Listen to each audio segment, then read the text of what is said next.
Profil Panglima Jiah beberkan fakta soal minyak bintang khas Dayak viral dipakai Ida Dayak. Inilah profil Panglima Jiah, Komandan Pasukan Dayak, ungkap khasiat minyak bintang. Melansir dari tribunnews.com pada Kamis 13 April 2023, Panglima Jiah memiliki nama asli Agustinus. Ia lahir pada 19 Agustus 1980 di Toho, tepatnya Desa Sambora, Kabupaten Mempawah, Kalimantan Barat, Indonesia. Melansir Tribun Pontianak, Panglima Jiah adalah cucu dari seorang panglima yang sangat terpandang pada zaman kerajaan.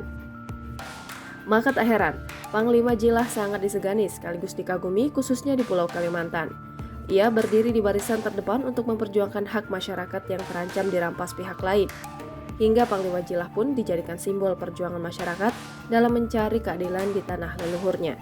Ia menguasai seni bela diri tradisional Dayak dan memiliki kesaktian ilmu kebal. Tubuhnya dibalut dengan tato khas Dayak hingga penampilan Panglima Jiah selalu menarik perhatian.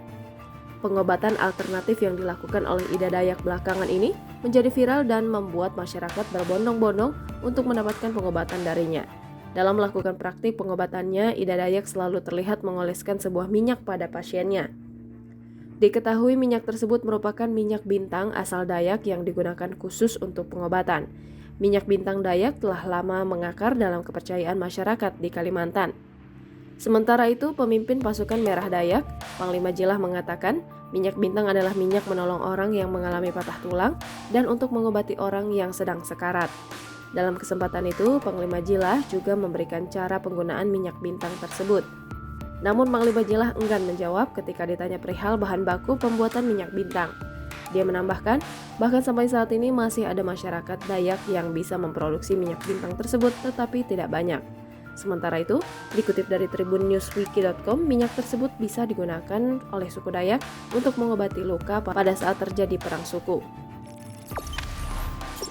Jangan lupa subscribe, share, komen, dan like ya!